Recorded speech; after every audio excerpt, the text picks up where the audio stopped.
Okay, so for the next question, a plus negative 2, we already have a. There's a. And for negative 2, I feel like I've already measured that. Okay, I've got negative 2.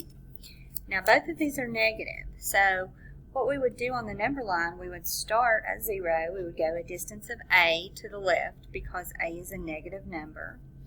Then, from there, we would go a distance of 2 to the left because 2 is negative. So a plus negative 2, actually right here.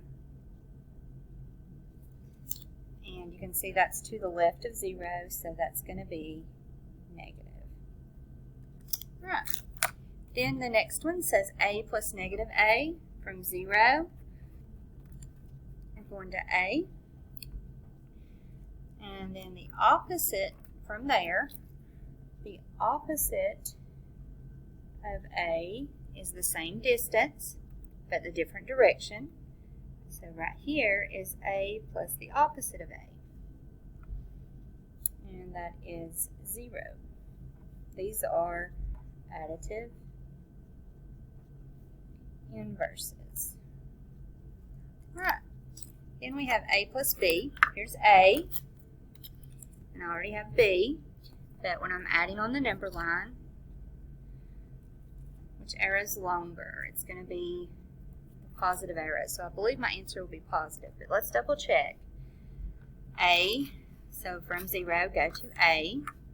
From there, go b distance away to the right because b is a positive. So I'll land right in here at a plus b. And that is to the positive, to the right of 0. So, there we go. And I would like for you to consider, think about this. We're going to keep talking about this. It's okay if we don't have 100% thought process finished at this point, but we're going to continue to think about it. I am going to ask you a question, see what you think about this soon. So, thank you. Have a lovely day.